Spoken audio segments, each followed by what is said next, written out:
ये कह रहे हैं किसान परिवार नहीं है आपका, जवाब दे दीजिए।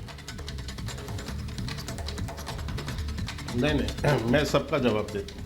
पहले मैं दुष्यंत नागर जी का जवाब देता हूँ। ठीक है, दुष्यंत जी को उन्होंने कहा कि उनको आज समझ आया। शायद ये इनके या तो स्मरण शक्ति में थोड़ी कमजोर है, और या ये सुनकर भी अनसुना कर रहे हैं।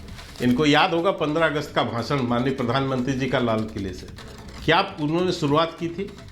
मेरे देश के सभी परिवारजनों। नागर साहब, अरे भैया, मोदी जी ने तो की थी, आपने क्यों नहीं कहा था? मैं तो आप पे प्रश्न उठा रहा हूँ। ठीक है, सुनिए। अरे सुन लो भैया, बस अब शांति रखो ना, शांति रखो ना। आपने बोला, मैंने नहीं बोला। दूसरा, जब 2014 में पहली बार प्रधानमंत्री बने तो दीपावली आप अपने घर में बैठ के मनाते हैं नागर साहब, आपके नेता मनाते हैं, लेकिन माननीय प्रधानमंत्री जी सीमा पर सैनिकों के साथ, और उसके बाद सारे वर्षों वो किसी न किसी से जो है सीमा पर ही जाकर अपनी दिवाली मनाते हैं सैनिकों के साथ में। और उनका परिवार जो है, उसी के लिए उन्होंने 80 करोड़ लोगों को आज जो है निःशुल्क अनाज दे रहे हैं। 4 करोड़ गरीब परिवारों को पक्के मकान दिया है। 9 करोड़ से ज़्यादा लोगों को गैस की सिलेंडर और फ्री सिलेंडर दिया है। 50 करोड़ से ज़्यादा लोगों को आयुष्मान भारत के अंतर्गत जो है 5 लाख रुपए तक का उनके स्वास्थ्य की जो है चिंता की है। और इसी तरह से हर घर जल पहुंचाने का कार्यक्रम से लेकर तमाम योजनाएं जो चलाई है, ये अपने परिवारजनों को ही ध्यान में रखकर उन्होंने चलाया है। और इसीलिए जो आज ये विषय है, जो उन्होंने कहा कि परिवारवाद पर डिस्कशन नहीं है, डिस्कशन ये है कि माननीय प्रधानमंत्री जी का परिवार जो है वो 140 करोड़ जनता है, लेकिन कांग्रेस के लिए यदि कोई है तो सिर्फ एक गांधी परिवार है। वो केवल गांधी परिवार को की उपलब्धि सोच सकते हैं, देश के लिए नहीं। लालू प्रसाद अपने 9-10 जो बच्चे हैं उनकी उपलब्धि सोच सकते हैं, उससे ज्यादा वो देश के लिए नहीं सोच सकते। इसीलिए भ्रष्टाचार करना पड़ता है, क्योंकि अपने परिवार को कैसे संपन्न बनाना है। अखिलेश यादव, मुलायम सिंह यादव अपने परिवार की चिंता कर सकते हैं। 24 से 28 जो है परिवार के रिश्तेदार जो है लोगों को सांसद और जो है विभिन्न पदों पर बैठा सकते हैं, अपने बेटे को मुख्यमंत्री बना सकते हैं। उसके बाद यदि अखिलेश यादव की योग्यता होती, अखिलेश यादव 2012 में अपने आप मुख्यमंत्री नहीं बने। मुलायम सिंह एक बार फिर से ये बताना चाह रहे हैं, बनाया और इसके बाद चारों चुनाव हार गए। कल की चारों चुनाव हार गए। एक मिनट, मोदी जी का अगर परिवार है तो वो कृपा शंकर सिंह हैं, वो अजीत दादा पवार है, वो अशोक चौहान है। मोदी जी का परिवार वो ओबीसी के पिछड़े लड़के नहीं हैं, जिनको लखनऊ में दर दर भटकने के बाद भी, नौकरी प्राप्त करने के बाद भी नियुक्ति नहीं मिल रही है, उनको लाठियों से मारा जा रहा है। मोदी जी का परिवार वो पिछड़े नहीं है जिनकी परसेंटेज आरक्षण की घटाई जा रही है, बीजेपी ने दर दर ठोकर खा रहे हैं। देखिए, बीजेपी ने ये कैंपेन चला दिया है। परिवार है, अब आपको इस कैंपेन को रोकना होगा। अगर आप अभी भी अपने लिए जीत देख रहे हैं 24 में, तो इस कैंपेन को रोक कर दिखाइए ना सर। 100 करोड़ लोगों की, ऐसा ना हो कि लोग फिर अपने प्रोफाइल्स बदलते जाएं।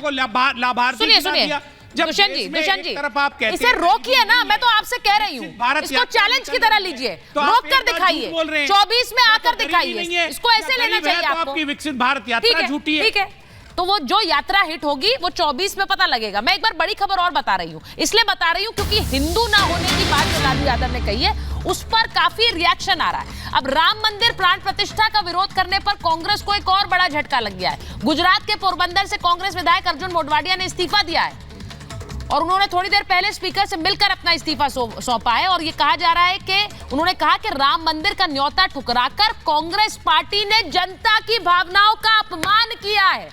ये सोच लीजिए, मोढवाडिया जी कौन है, कब से है कांग्रेस पार्टी में, आप जानते हैं कितने वरिष्ठ बहुत नेता अच्छे से जानता वो कह रहे हैं आपने अपमान किया। लेकिन बहुत बहुत धन्यवाद मोढवाडिया जी का कि उनको 1 महीने के बाद याद आ गया। इन्होंने उस समय भी अपना ऐतराज गलत इस्तीफा देने का भी मुहूर्त ढूंढ रहे थे। अरे वो भाजपा ज्वाइन करने वाले होंगे 2 दिन में, देख लेना, वो भी कृपा शंकर सिंह की तरह उनको भी टिकट मिल जाएगा। वो भाजपा ज्वाइन कर रहे हैं। मोदी जी के पास में अपने तो कैंडिडेट है नहीं, इसलिए उधार के, जुगाड़ के, कांग्रेस के, अब इधर ये से, उधर से, दिक्कत है। देखिए दुष्यंत जी, जुगाड़ से 400 पार, क्रेडिट नहीं दे रही हूँ कि वो आपकी पार्टी से किसी पार्टी से लोग लेकर आ रहे हैं, लेकिन ये आपकी कमी जरूर है अगर आप अपने लोगों को नहीं रोक पा रहे हैं। जाने दीजिए ना, मैं 30 सेकंड ऐसे लोग नहीं चाहिए। बोल रही दुष्यंत जी, पहली बात, मोटवाड़िया जी ने अपना ये ऐतराज उस वक्त भी दर्ज कराया था जिस समय प्राण प्रतिष्ठा का जो निमंत्रण था उसको ठुकराया गया था सोनिया जी के द्वारा। सुनिए, आपने नहीं देखा तो आप देखा करिए सही चीजें। आपको कांग्रेस की खबरें नहीं पता चलती तो आप काहे देश की, काहे आप देश की चिंता कर रहे हैं। सुनिए, उन्होंने भी चलाया था, सबने चलाया, आपने देखा नहीं, पहली बात। दूसरी बात मैं आपको ये बता देना चाहती हूँ, आज बड़ी बड़ी आप बातें कर रहे हैं, ये उनका परिवार, वो उनका परिवार, 140 करोड़ भारतवर्ष की जो जनता है वो मोदी जी का परिवार है, ये मैं बोल चुकी हूं। लेकिन आप लोग कांग्रेस की चिंता कीजिए भैया। कांग्रेस में राहुल गांधी जो उनका थोड़ा बहुत परिवार जो बचा हुआ है, जिनको वो परिवार नहीं समझते, कार्यकर्ता समझते और ये सोचते हैं कि भैया ये तो मेरी कॉर्निश बजाने के लिए, उनको आप नहीं बचा पा रहे, आप उनकी चिंता कीजिए, पहली बात। दूसरी बात, सोनिया जी और राहुल ने तो प्रियंका के साथ गलत कर दिया। बेचारी प्रियंका गांधी वाड्रा को टिकट नहीं देते हैं। प्रियंका गांधी वाड्रा को जनरल सेक्रेटरी बनाया और पता है सुचरिता जी क्या लिखवाया? विदाउट पोर्टफोलियो, विदाउट पोर्टफोलियो लिखवाया उनके नाम के आगे। उनके बेचारी की इतनी फजीहत हो रही है, आपके बच्चे होके भी क्या हो गया? अच्छा, मैं बच्चों के साथ मैं परिवार वाली बात पर, आपके रामलाल जी क्या कर रहे हैं भारतीय मैं परिवार वाले जो आपने जो आरोप लगाया, जो हमला किया, अरे ठीक है, आप दोनों एक दूसरे की तरफ देखकर भी तो बात कर सकते हैं। बताओ, अच्छा मेरी तरफ देखिए, मैं आप दोनों को एक चीज बता रही हूँ। सुनिए दुष्यंत, मैं एक चीज बताना चाह रही हूँ। जो आज उन्होंने कहा कि सब मोदी का परिवार और मेरा परिवार आप हैं, देश है, उस पर लोग क्या कह रहे हैं, जरा चेतन एक बार जरा चला देते हैं कि लोग क्या कह रहे हैं, क्योंकि ये बड़ा जरूरी है कि क्या जो वार लालू यादव ने किया उस पर पलटवार नरेंद्र मोदी ने किया, क्या वो लोगों के बीच हिट हो रहा है? जरा सुनिए। और हमारे घर पे भी जैसे कि हम एक इंसान को जिम्मेवारी पहुंचते हैं, जो हमारा लीडर होता है, हमारा पिता होता है, उसको जिम्मेवारी देती है। लोगों ने भी मोदी जी को ऐसी जिम्मेदारी दी है एक पिता के समान कि आप आगे बढ़िए, हम आपका परिवार हैं, वो हमेशा रहेंगे। जैसा हमारा आज प्रधानमंत्री हमारा है और ऐसा मुख्यमंत्री है, ऐसा हमने कभी किसी उम्र में नहीं देखा। हमें इस पर गर्व है। बिल्कुल हेड ऑफ द फैमिली है वो एक तरह से। अगर हम सारे उनके परिवार के मेंबर्स हैं तो वो हेड हैं हमारे। ये नहीं है कि वो अपनी फैमिली के बारे में सोच रहे हैं। पूरे देश को अपना परिवार मानते हैं और इसके लिए उन्होंने अपने जीवन को त्याग किया है। मोदी जी से अच्छा हमारे भारत का कोई प्रधानमंत्री हो ही नहीं सकता है। दूसरे ये समझते हैं कि मेरा पूरा परिवार है, तभी हर वर्ग के लिए, हर चीज के लिए काम करते आए हैं। कभी किसी ने कोई वंचित नहीं है किसी चीज से भी, इन्होंने कोई भेदभाव नहीं किया। ये हिंदू है, मुसलमान है, छोटा है, बड़ा है। मोदी जी के जिस प्रकार से योजनाएं भारत में लागू किए, उस प्रकार से वो पूरे देश को अपना परिवार मानते हैं। लालू जी के कह देने से ये कुछ नहीं हो जाता कि वो उनका परिवार नहीं है। मेरे परिवार के मुखिया के रूप में वो मेरे साथ खड़े हैं, तो पूरे भारत के एक एक व्यक्ति के लिए वो लगातार काम कर रहे हैं। इसलिए ये कहना गलत है कि पीएम मोदी का कोई परिवार नहीं है। ये मोदी जी का परिवार 140 करोड़ जनता है देश की, उसके लिए वो रात दिन एक किए हुए हैं। 24 घंटे में 20 घंटे काम कर रहे हैं देश के लिए। ये क्या परिवार से बड़ी जिम्मेदारी निभा रहे हैं।